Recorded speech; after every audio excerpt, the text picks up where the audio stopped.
Today I've got a long overdue 4K takeaways installment for you, which I originally intended to have out a few weeks ago, but I figured better late than never, right?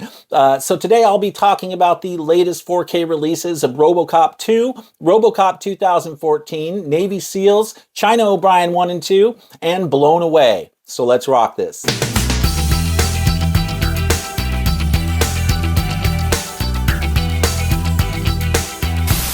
Hi everyone, how you doing? Welcome back. I'm Fuzz, and yes, I really am back after a fairly lengthy hiatus that was unexpected.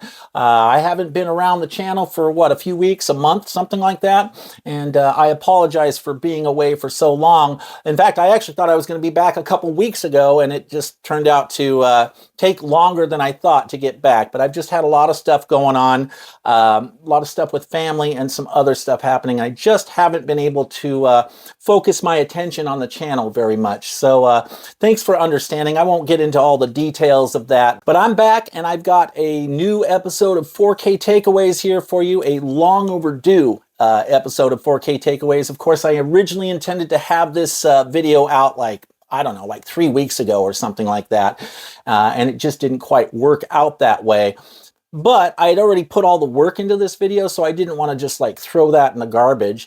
And I promised that I would be talking about these movies like a month ago, so I wanted to at least follow through with what I had committed to, and that's what I'm doing here today. For those who are new to the channel, 4K Takeaways is a series where I offer my version of a 4K review, my take, if you will, on recent 4K releases of older titles, usually older titles that have captured my interest. Not always. Sometimes I will do a newer film in the mix. And of course, my idea of newer is anything that came out in like the last 10 or 15 years. But usually I'm focusing mostly on older catalog titles on 4K, newly released on 4K for this series. So for today's episode, and I believe this is episode 4. I've done 3 other 4K takeaways so far, but for today's episode, I got a bunch of stuff for you guys, more than usual. First, we're going to be talking about new 4K releases of RoboCop 2, also RoboCop 2014 on 4K. Both of those came out from Scream Factory.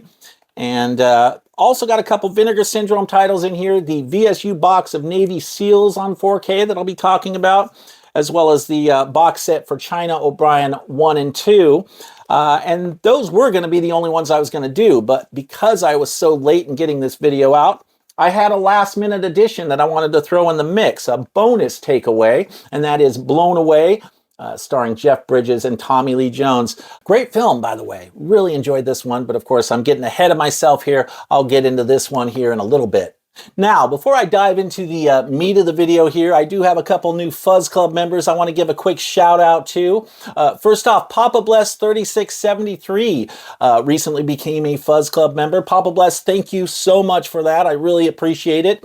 Likewise, The Boogeyman's Closet. What a great name. The Boogeyman's Closet just recently became a Fuzz Club member as well. Thank you so much, Boogeyman's Closet. Really appreciate your support as well. Both of you guys are awesome. Your support means a lot to me, and I look forward to chatting with you more, getting to know you guys a little better moving forward. So thank you so much. And if anyone else out there would like to know more about the Fuzz Club, there is a link in the description you can click on, and it'll bring up all the membership info. I feel a little bit weird promoting that because I have been away for so long, but if you're interested, there is a link in the description below, or you can click on that join button too, and it'll bring up all the membership information. All right, so without any further ado, let's get right into this here. Starting off, we've got RoboCop 2 on 4K, recently released from Scream Factory.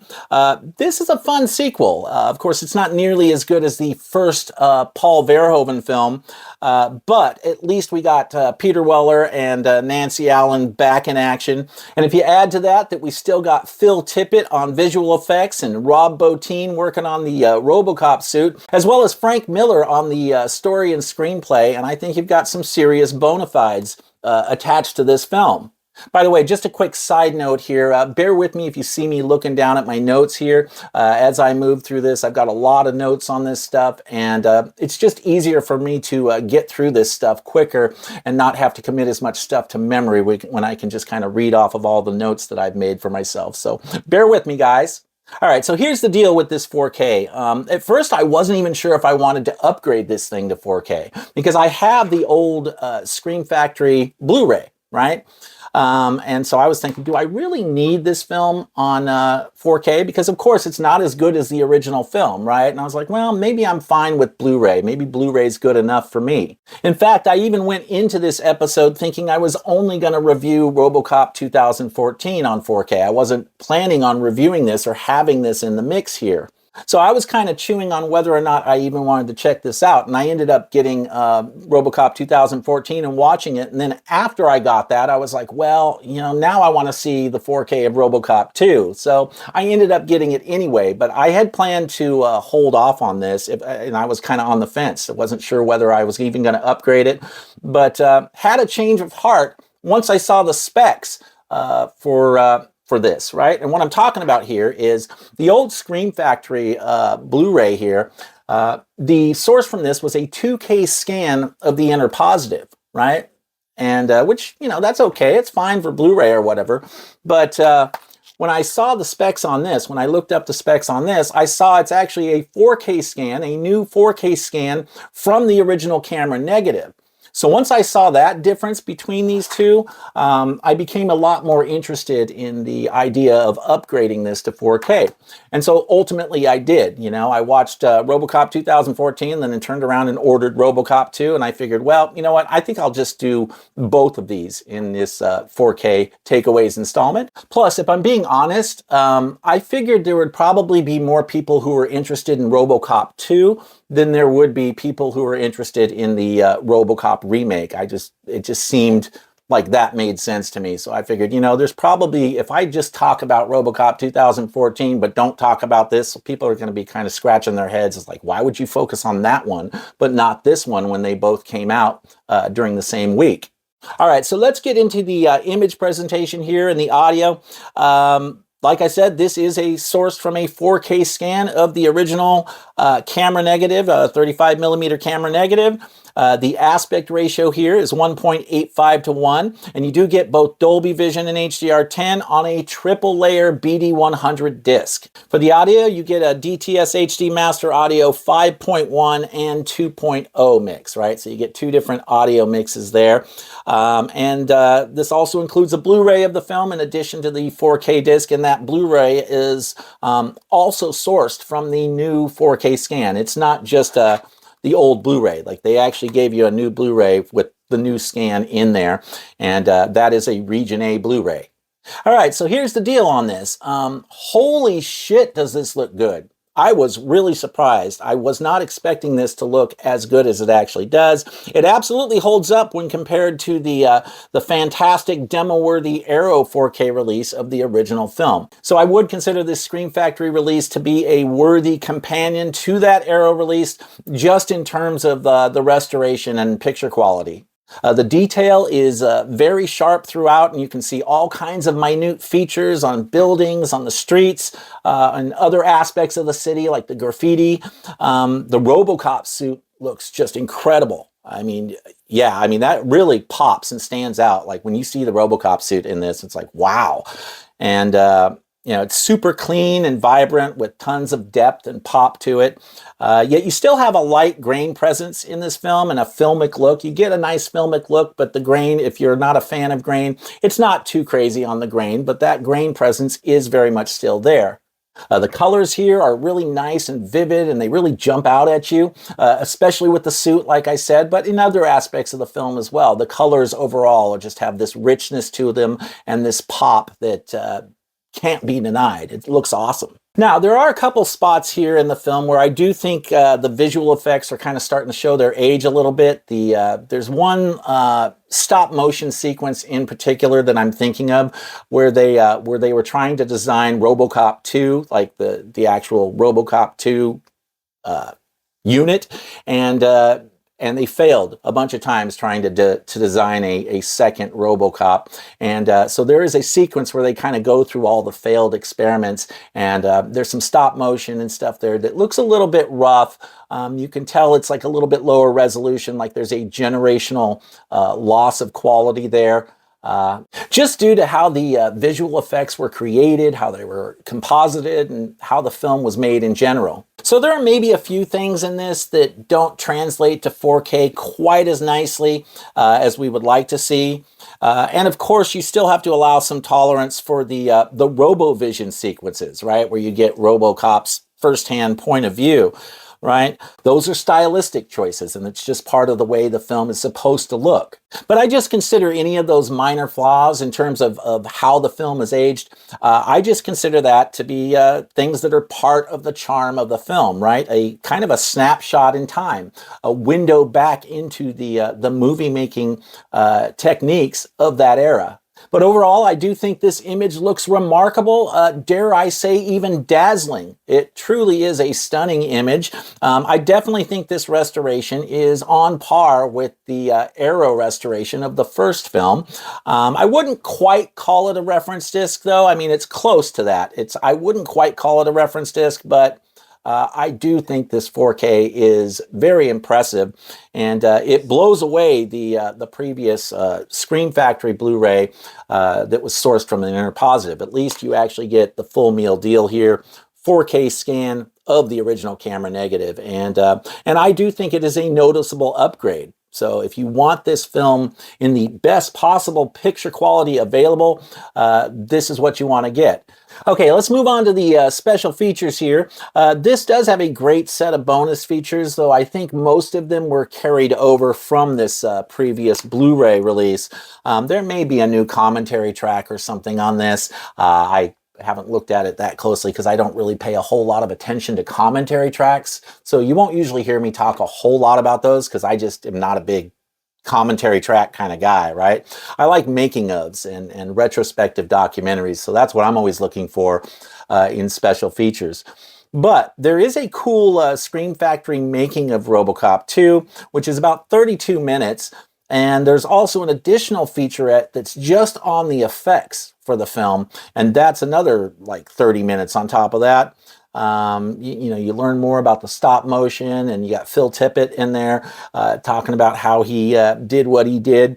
And there are a couple other featurettes too, but the making ones and the one on the effects, I think those are the best ones. Those are the ones that I was most interested in. I didn't really watch a whole lot of the other any of the other stuff, really. I just watched the stuff that interested me the most, right? Which is usually what I do with special features. If there's just a whole bunch of like standalone interviews or something like that, I usually won't watch those. But if they put together a nice presentation and some kind of documentary or something, then I will absolutely watch that. I love that kind of stuff. Moving on to the packaging, of course, we've just got the standard Scream Factory slipcover here. Nothing too impressive. You know, Scream Factory slipcovers are not that great. Let's be clear, right? I still like having them wherever possible, but, you know, they're pretty flimsy, right? There's not a whole lot to them. So, but, you know, I'd rather have a slipcover than not have a slipcover, if possible, and if it doesn't cost me an arm and a leg to acquire a slip-covered edition. Now, would I have preferred something like this? A nice chunky box set for RoboCop 2? Yeah, and if, you know, and who knows, maybe Arrow will eventually release it. I mean, that seems to happen a lot, you know. Scream Factory will release a title here in the US, and then Arrow ends up having it over in the UK. So I would not be surprised if Arrow does get RoboCop 2 eventually in some kind of a nicer edition, you know. But, yeah, I mean, I still think this is a good companion piece to go with this one just because of the restoration. And if Arrow does release a chunky box of RoboCop 2, I'm not going to buy it. I'm good with this, you know. I mean, first of all, the film, it's nowhere near as good as the first film. It's enjoyable and it's entertaining, but it's not the kind of film that I would need to, I don't know, triple dip on, you know, after buying the Blu-ray and then upgrading this to 4K. Yeah, I don't think I'll be buying this one again, even if Arrow does put out a nice edition. But that said, I'm happy. I'm happy having both of these, right? This nice Arrow set for the first film, and then a really solid 4K restoration for the second film. So, and I don't even have the third film. I don't really care about that one. I think that's the one that was PG-13, right? And I don't even know if I've ever seen the third RoboCop film. So, all right, so let's get into the score here, my final score here. There's not a whole lot to say about that, but sorry, I'm bringing my notes up. My fuzz score for this release is a 7.5 out of 10. That sounds about right. And the main reason I'm giving it such a high score is because of the restoration quality, just because it's so good. And packaging, it's certainly not because of the packaging. I don't really give high marks to a release when it's only got a slipcover, but I'm happy that we do have the slipcover here, as opposed to not having a slipcover at all, which occasionally Scream, Shout Factory does occasionally release things with no slipcover of any kind. So, I'll take the slipcover. But yeah, 7.5 out of 10, that sounded about right to me. It's a great release, and it's one I definitely recommend if you are a fan of the franchise. All right, next up, let's move on to the RoboCop remake that came out in 2014, the new Scream Factory 4K release of that title. Now, I've heard both good and bad things about this film. Prior to getting this, I had never seen this. And I'd heard both good things and bad things about it. A lot of people really hated this. But I've also talked to people that said they didn't think it was all that bad, that it still had some redeeming value. And I'll tell you, when it comes to remakes of classic films, like modern remakes of old films that I like, or classic films that I like, or that many people hold in high regard, like the original RoboCop, I personally have always kind of tended to have this morbid curiosity when it comes to remakes of films that I like. I'm always interested to see what they do with the subject matter. And I've always been, just generally speaking, I think I've always been a little bit more receptive to the idea of remaking classic films than others are. Like, some people are really opposed to that kind of shit, right? Like, they don't want to see a classic get remade at all. And I totally understand that. But I've just always been someone who was more curious about it, a little bit more receptive to it.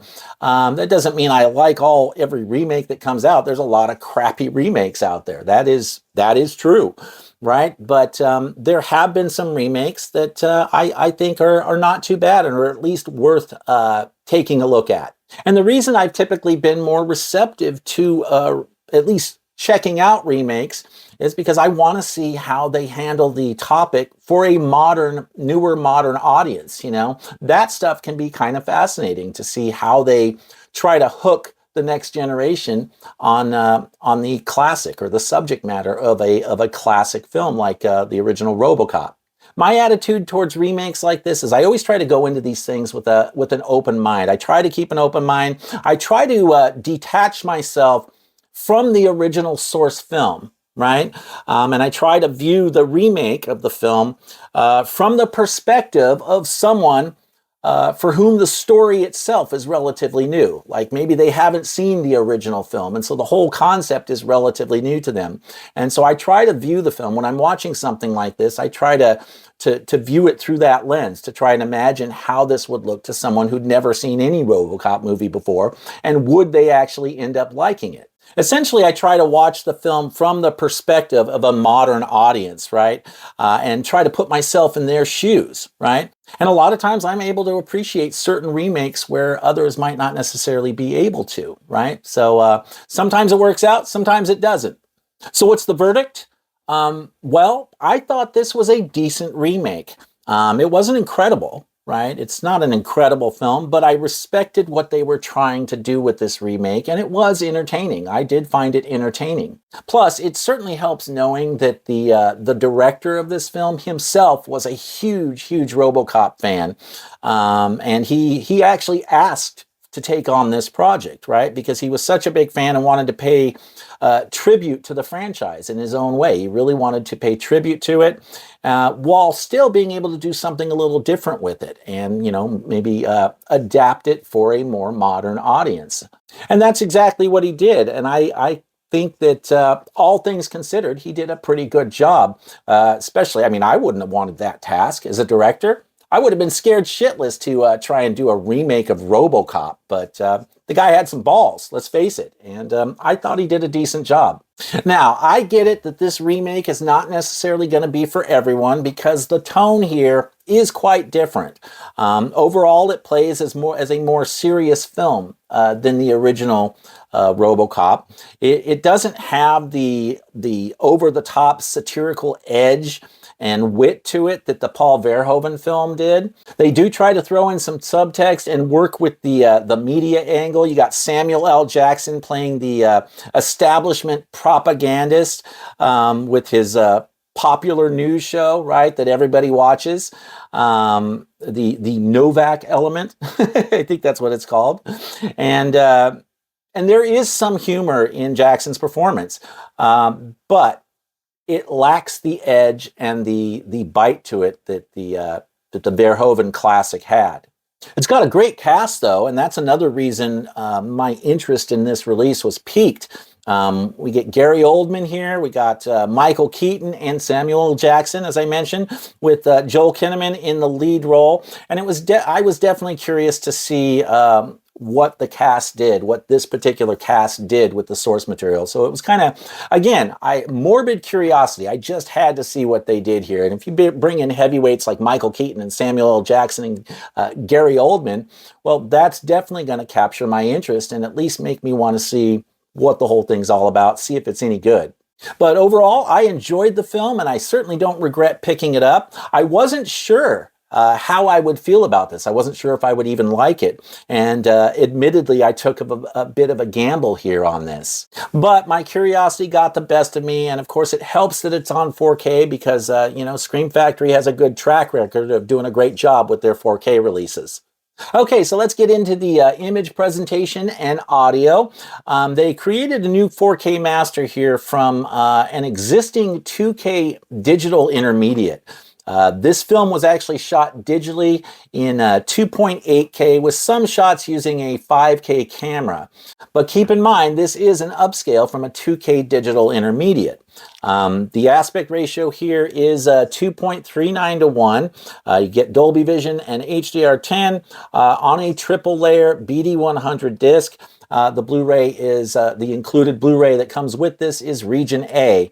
And for the audio, you get the English DTS HD Master Audio 5.1 and 2.0 mixes, just like with the RoboCop 2. Okay, so I think the transfer on this actually looks pretty good for what it is. It didn't blow my mind or anything, and I wouldn't consider it a reference disc, or even necessarily the type of movie that I'd use to show off my 4K system and show people what 4K can do. That's not what this movie is. This release is probably not that kind of release. But I still think it looks good. The image still has some depth to it and some great colors, and it's a fairly decent 4K. That said, I can't compare it to the previous Blu-ray since I've never seen the previous Blu-ray. I'd never seen this film before. But I suspect if I had, I'm not sure I would necessarily feel the need to upgrade this to 4K. And that's just because of the digital source. You're not going to see as big of a difference between Blu-ray and 4K with a digital source like this, especially when we're talking about an upscale from a 2K DI. I'm not sure I would necessarily feel the need to upgrade this to 4K if I had already had the Blu-ray, right? And that's based on both how this 4K looks and how I felt about the film in general. I bought this on 4K because it was available and I didn't already own the film in any way, shape, or form. But if I'd already had the Blu-ray, I don't know that I would have actually picked up this 4K. I don't think I would have made the upgrade. So that's something worth keeping in mind if you're on the fence about, like, if you are a fan of this film and you're thinking about, you've got the Blu-ray and you're wondering about upgrading to 4K, you're probably not going to see as big of a difference in the upgrade here.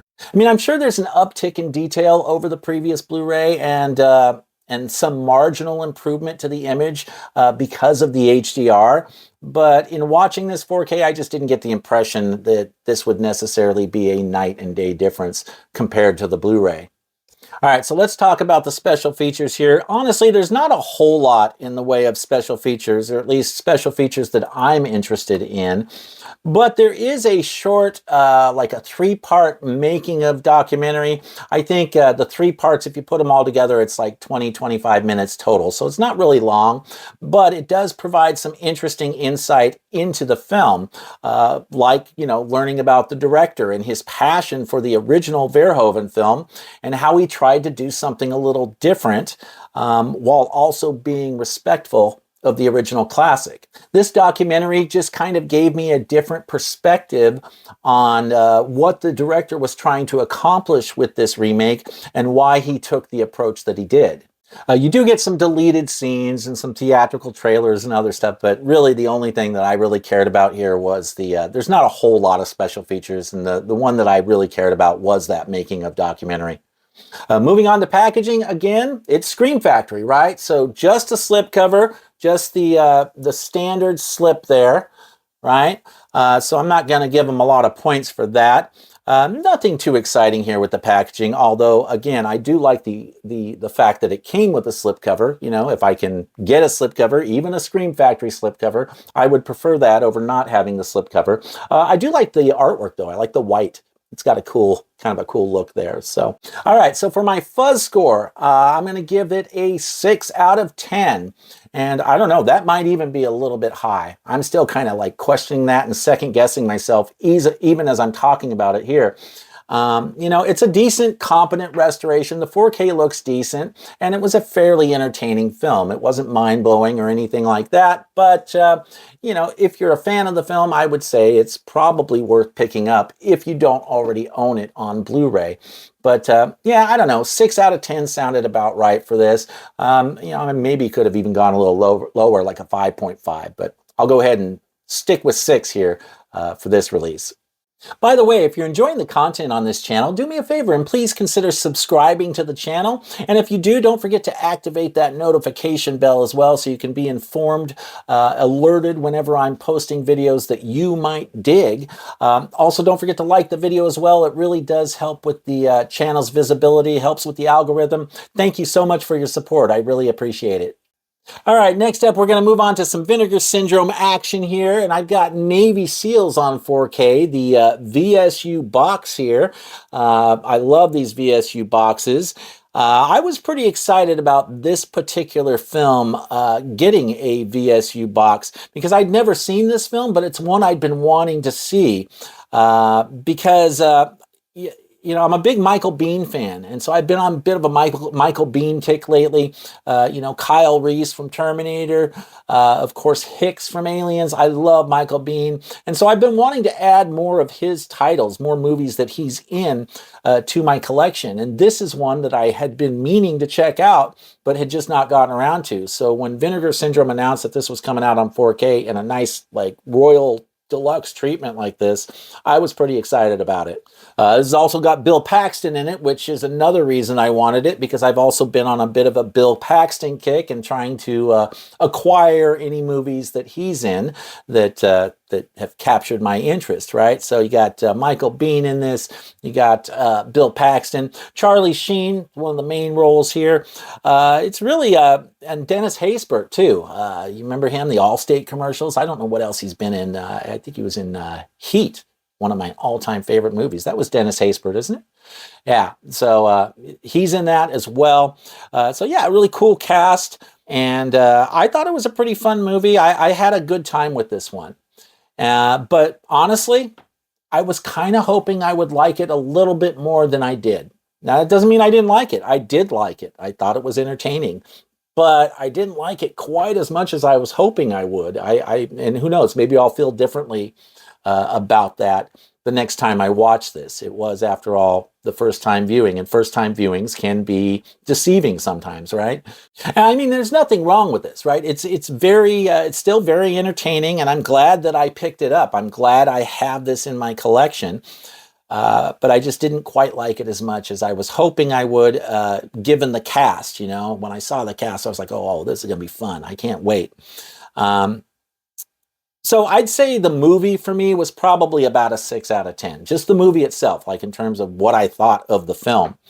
But 6 for me is still, decent. To me, a 6 out of 10 is a decent enough film to warrant owning, especially if there are other reasons that I'd want to own it, like the killer packaging with this, like the killer restoration, and or having cast members that I appreciate.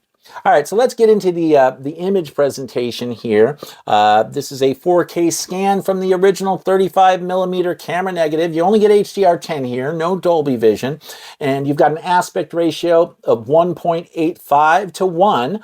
And this is the 4K is on a dual layer BD66 disc, not a triple layer disc, and the included Blu-ray is Region A locked. And that's what has all your bonus features. So keep that in mind. For audio, you get the English, again, DTS HD Master Audio, 5.1 and 2.0 mixes. Now, like I said, I'd never seen the film before, so I can't really compare this 4K restoration to previous releases. But I thought the film looked fantastic for the era and vintage and type of film that it is. Right? Vinegar Syndrome gave us a gorgeous restoration here. And if you are a fan of this film already, you're probably really going to dig this. I would say so. If you're a fan of this and you were looking for the best possible quality on 4K, I think you're probably going to dig this restoration. It really does look quite good. The image looks crisp and detailed, while remaining faithful to the source, at least based on the impression I get. The film has a filmic, cinematic look with a light layer of natural grain. Some of the locations in this film look amazing in 4K. They look really good. You can see all kinds of great detail in natural landscapes, clothing, skin, hair, in the gear and equipment that they use. The colors are rich and saturated and really have a lot of pop to them. But they also look very natural and organic. It doesn't look like they did any kind of revisionist stuff to this. It looks like the way the film is probably supposed to look and originally looked in the theater. And I just say overall, the image has this wonderful depth to it that you would expect from something like this on 4K. It does have that depth. It's a great looking 4K disc, and I have to assume that this is the best this film has ever looked on home media. I can't really imagine this film looking any better than this, and that shouldn't be a surprise to anyone who's familiar with the kind of work that Vinegar Syndrome does. Their restorations are awesome, and they tend to stay pretty faithful to the source. And this restoration was no exception. All right, let's move on to special features here. And this is, I'd say, fairly light on special features, which kind of surprised me because Vinegar Syndrome often gives us a bit more. That you just got a few interviews here. You get an interview with the director, with the screenwriter, and with a few other people. But to be honest, I didn't even watch the interviews yet because, like I said, I'm not a fan of shuffling through standalone interviews. I mean, in most cases, sometimes I make exceptions for that, like with China O'Brien, which we'll be talking about here in a few. But if there's just a bunch of standalone interviews, I'm not as interested in that as I would be in a nice presentation, a retrospective, or a making of documentary. So if there's a bunch of standalone interviews, I often will skip them, or it will take me some time to get around to finally watching some of them. I'm just not as interested in that kind of thing. So I didn't even watch the interviews here. I need something more than just a few random interviews. That said, for those who are into commentary tracks, there is a brand new commentary track on this, and I can't remember even who the commentary track's with. I think the director, and I don't know. But anyway, so yeah, special features, they're just kind of okay on this. Nothing too exciting, unfortunately. All right, so let's move on to the packaging now. We've got the killer VSU box. Let's take a look at what we got here. This is, of course, the magnetic latching hard boxes, right? And we open it up like that. Well, let me show you the whole thing here. So you got the front, but you got your spine there. And check out the artwork on the back. Very cool. I actually like that artwork quite a bit. And then we will open it up here.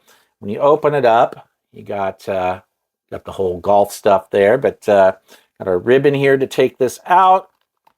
You do get your slip-covered edition here, which there's a slip cover. Make sure I get it in the light so you guys can see it well.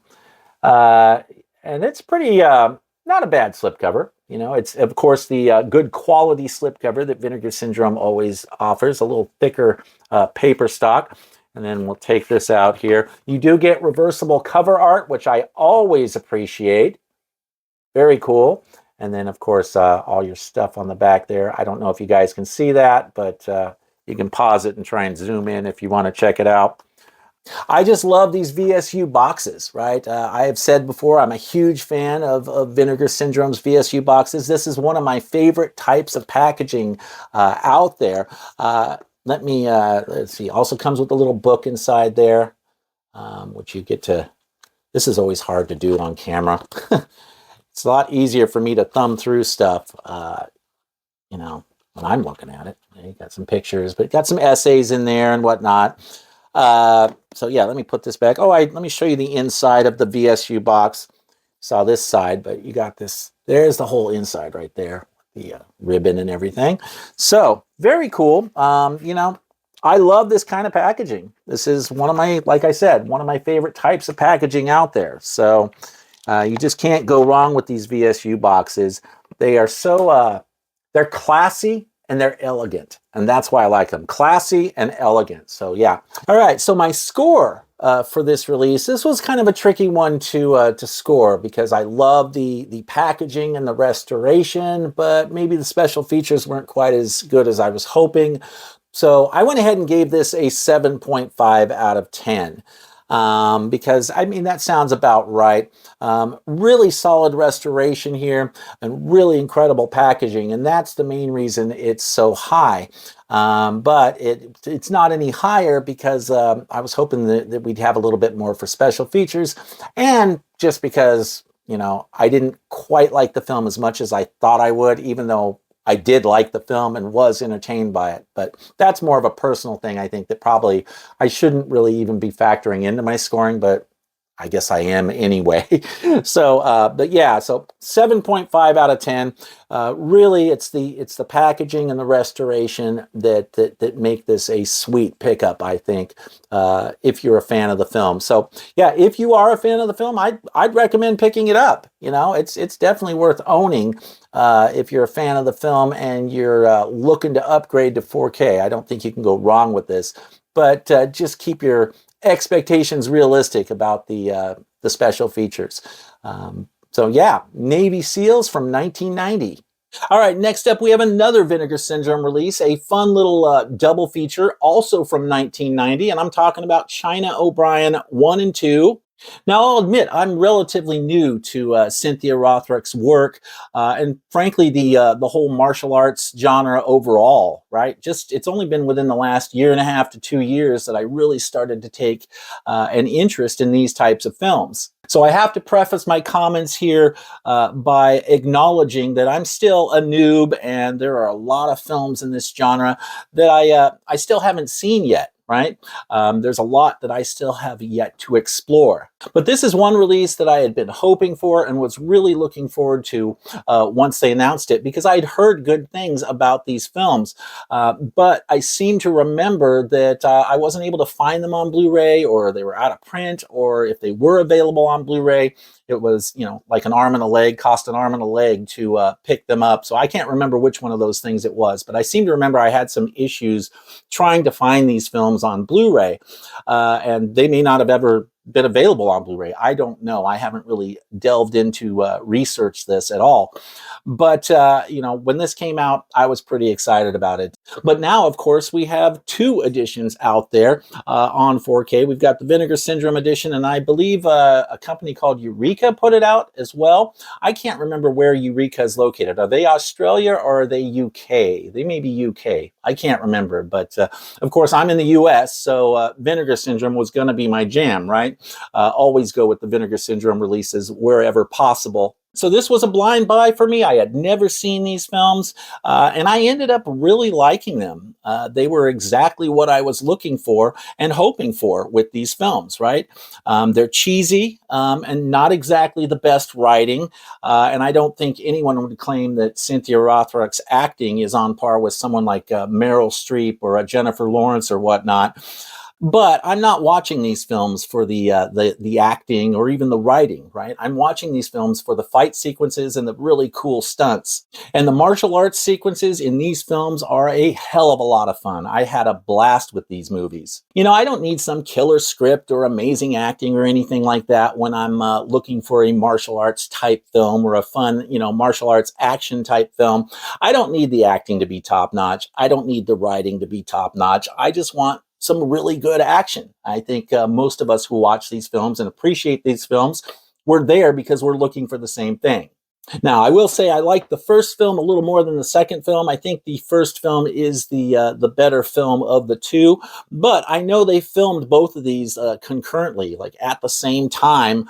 In fact, I think they were even like going back and forth. Like one day they'd shoot scenes for the first film, the next day they'd shoot scenes for the second film, and so I appreciate that they have a certain amount of continuity to them because they were made at the same time.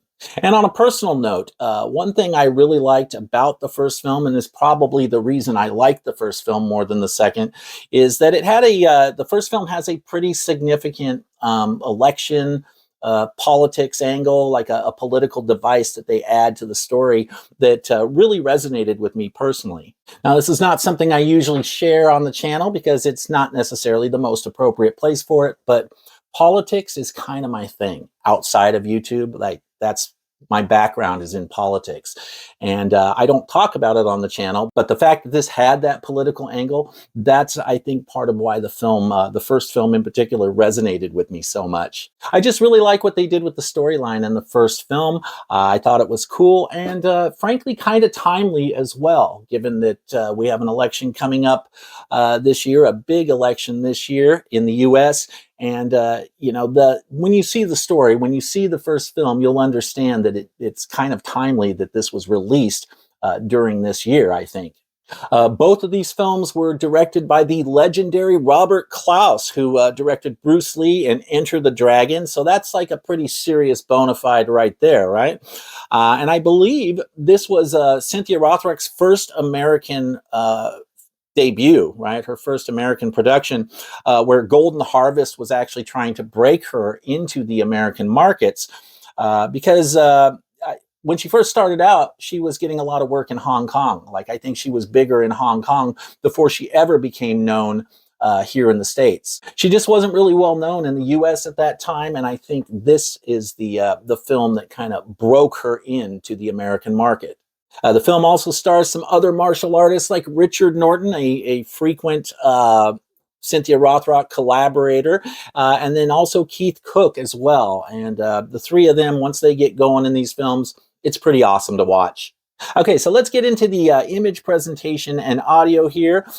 This is both films here are native 4K scan of the 35 millimeter original camera negatives, and you have an aspect ratio here of 1.85 to 1. This is actually a 4-disc set, which I really appreciate. Each film has its own dual layer 4K disc, so they didn't put like two films on a single disc or anything like that. And the special features are included on Region A Blu-ray discs. So you get two 4K discs here and two Blu-ray discs. For audio, it's DTS HD Master Audio Original Mono track for that. And that's all you get for this. And even though I've never seen these, I thought the 4Ks looked excellent. They look like they were probably faithful to the source, which I realize is a weird thing for me to say because I'd never seen the films before. I haven't seen them on any other previous home media edition. I don't even know what previous home media editions there were prior to this. So, but it does have a nice filmic look, a nice layer of grain that looks pretty consistent. Nothing too overpowering on the grain if you happen to not be a big fan of the grain, but it gives the image this nice warmth. You get some great detail here, lots of depth to the image.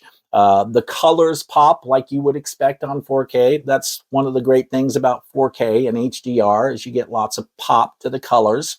Now, to be clear, there are some soft spots in the image, right? But I think those are baked into the source. They're not like a product of the restoration. I think just some of the shots in the source look a little soft, just due to how the film was made. I don't know what they did, if it was the lens they used or they used some kind of diffusion or whatever. But a lot of there are quite a few shots that have this kind of soft appearance. That was just a stylistic choice made by the director, right? That's an aesthetic choice that was intentional. So that you should expect when you're watching this 4K restoration. Don't get too hung up on those softer looking shots. That's just the way the film was made. But I thought these looked great, and I have to assume that these Vinegar Syndrome restorations are the best they've ever looked on home media. Now, of course, I've not seen the Eureka discs, so I don't know what those look like, if they're sourced from the same scan or whatnot. I'm guessing they would probably be sourced from the same scan, but then maybe Eureka kind of gave it their own treatment with that same source scan. I don't know. But like I said, I'm a Vinegar Syndrome guy. I'm in the US, so wherever possible, if I can get a Vinegar Syndrome release, usually that is my preference. But I thought both of these films just looked great. And if you're a fan of these films and maybe you haven't seen them in a while, I think you're probably really going to dig this. Moving on to special features. This actually does have quite a few special features. There are a bunch of standalone interviews, which normally I don't get into as much. But in this case, a couple of them were really quite good, and I really enjoyed watching them. There is a brand new interview with Cynthia Rothrock. It's only about 20 minutes, but it's really informative, and you definitely get some interesting insight into the making of this movie, or these movies, I should say, both of them. And then there's also a really good, I think it's like a 30-minute featurette talking to the other martial artists of the movie, notably Richard Norton and Keith Cook. And that was really interesting too, talking about the fight sequences and the stunts and what it was like putting all that together. Those are the only two interviews that I have checked out so far. I haven't had a chance to check out the other interviews, but those seem like the biggest ones, and they were indeed quite interesting. The other thing you get in special features here, there is an archival 40-minute making of a martial arts movie documentary. It's very low resolution. Looks like it was shot on video. Looks like it was shot for VHS. It really, and that's the only thing I don't like about that. I appreciate that they included it because it is a 40-minute archival documentary that was made around the time of these films coming out. But yeah, the video quality, the image quality on that making of is really poor. So I found it kind of hard to sit through.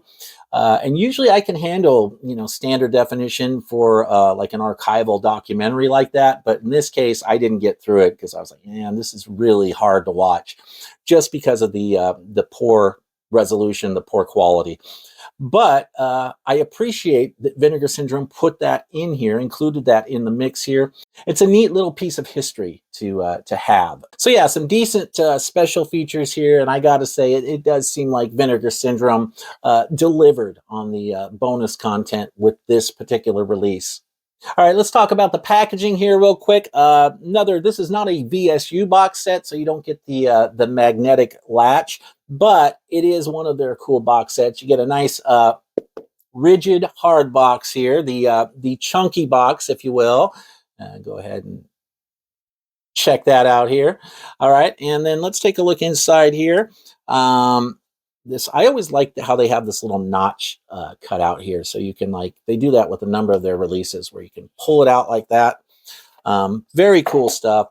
I love the slipcover. I actually love the slipcover with this. In fact, I like the art on the slipcover more than the art on the actual box. This particular artist, I've seen him do a lot of work for Vinegar Syndrome, and I've seen this kind of style of artwork on quite a few of their releases. And I'm not the biggest fan of it, but, I'm happy to have the films. So I actually like, you get the back there. Check that out here. So that cover art, not too bad. I mean, I don't I don't dislike it, but I'm not as big of a fan of this artist in general. There's other types of art that they've done that I like a lot more. But again, back to the slipcover here. Love that slipcover. Check that out. And on the back, look at that. How cool is that? So yeah, the standard nice thick paper stock slipcover that Vinegar Syndrome always does, right? And then we'll take the slip-covered edition out here. You do have reversible cover art, so not bad. Again, it's the outer art though, and I'm not as into the outer art as the art on the slipcover, but that's okay. I guess you probably have paused that by now if you can even see it. So standard slipcovered edition would just come with that. So if you were to get this from Amazon, for example, where they don't carry the limited edition packaging, it would just come like that. You would just get this. It's a 4-disc set. You'd still get all 4 discs if you bought it from Amazon. But if you want the extra cool limited edition packaging with the slip cover and the box, you got to buy it from Vinegar Syndrome. Or a few independent retailers like Diabolic DVD or Orbit DVD, they may have that. But otherwise, yeah, if you want the cool packaging, got to get it from Vinegar Syndrome directly. They also include a book, a little booklet, kind of like they do with the VSU boxes. And you can kind of see, got some pictures in there and some essays. So I appreciate that. I like that when they do these kind of box sets. I like these as much as the VSU boxes, or almost as much as the VSU boxes. The one thing I like more about the VSU boxes are that little magnetic latch, right? I dig that. But aside from that, I like these just about as much. It's a very cool box set, and you just can't go wrong with a Vinegar Syndrome release like this. Okay, so for my fuzz score, I am going to go ahead and give this an 8.5 out of 10. That seems about right to me. They really, I think they hit a home run with this particular release. I really do. You got, aside from the great packaging, you got killer packaging, but you also have a great restoration, and you've got a healthy amount of bonus content to sink your teeth into as well.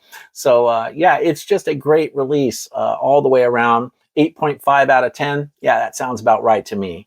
Okay, and then last up, we have a bonus takeaway here, one final 4K takeaway for you. And I'm talking about 1994's Blown Away. This is a Kino Lorber 4K release. Kino, of course, always does such a great job. Have you guys seen this movie? This is one that I feel like hasn't been talked about a whole lot in recent years, but I used to watch this film quite a bit in the 90s, you know, in the years after it first came out. It's another one of those films that I feel like it played on cable TV a lot. It seems like it was always on. And I feel like I came across it quite often whenever I was browsing for something to watch. So I used to watch this one quite a bit back in the 90s. You got a great cast here: Jeff Bridges, Tommy Lee Jones here. You got Forrest Whitaker in this, who's awesome in this. And you got Lloyd Bridges as well. It's just a fun action thriller. It's about a Boston bomb squad cop who's dealing with a serial bomber on the loose, serial bomber slash terrorist who is taking out people and wreaking all sorts of havoc. So it's a great little thriller, and if you've never seen it, it's one I would definitely recommend checking out. Great acting, good story, yeah, just good stuff all the way around. And the thing I like about this movie is I always like it when movies deal with explosives experts, people who are experts at bombs and bomb building and all that stuff. Kind of like the movie The Specialist. That was a great movie with James Woods and Sylvester Stallone. Similar kind of thing going on there. All right, so let's talk about the image presentation here. This is sourced from a new 4K scan of the original 35 millimeter camera negative. You have an aspect ratio of 2.35 to 1, and you do have Dolby Vision and HDR10 here. The 4K is on a triple layer BD100 disc, and this also includes a Region A locked Blu-ray, which will have your special features on it. The audio is a DTS HD Master Audio 5.1 and 2.0, so you get both 5.1 and 2.0 mixes there. I think this just looks great. I had a blast with this. I think it's a really good looking 4K image. Is it a reference disc? No, probably not, but it's pretty damn good looking. It's a pretty stunning looking image for the type of film that it is. The explosions, the practical effects, the locations, they all look amazing in this film. You got some great colors. The colors really pop. Lots of greens and of course reds and yellows and whatnot. But the image looks great on this, and you know, certainly I had no complaints at all when I was watching this. I was like, yeah, that is probably the best this film has ever looked on home media. Now, I had never owned this on home media, so I can't attest to how it looked on Blu-ray or even DVD. I never owned this, but I'll tell you, the 4K looks really good. And it's another one of those deals where I have to assume it's the best the film has ever looked, right? As is often the case with 4K. It's certainly the best I had ever seen this film look. Now, granted, I hadn't seen the film in probably 20 years, but it definitely looked good, and I was impressed with this 4K. Moving on to special features here, you know, there's not a crazy amount of special features, as is often the case with Kino Lorber. They don't necessarily load you up with tons of special features. There are a couple commentary tracks on here. You do have an archival making of that. I can't remember how long it is. I think it's like 20 or 30 minutes. I can't remember. I don't think it's terribly long. It's called A Day in the Life of a Bomb Squad, and that's worth checking out. It is in standard definition, but you know, it's worth checking out. I enjoyed, you know, kind of seeing how they put this film together. I think it was kind of a promotional documentary that came out probably around the time the film was released, but it was still cool to watch. And of course, as usual, you get like a theatrical trailer and some TV spots and a music video. So, but other than that, you know, there's not a whole lot here in the way of special features. It's pretty slim, but you know, it is what it is. You know, that is to be expected from Kino Lorber. They don't usually go too crazy with the special features. Talking about packaging, same deal as with the Scream Factory, right? There's not a whole lot here. Usually Kino Lorber, they just give you a slipcover. They don't do a whole lot of like really deluxe box set type stuff. That's not really a Kino Lorber thing, right? But I was happy to have the slipcover, and you know how I am. I like the slipcovers. I'm happy to have a slipcover, even if it's just a fairly flimsy slipcover, like with Scream Factory or Kino Lorber. I always still prefer to have the slipcovered edition wherever possible. Again, as long as I don't have to spend an arm and a leg to get it.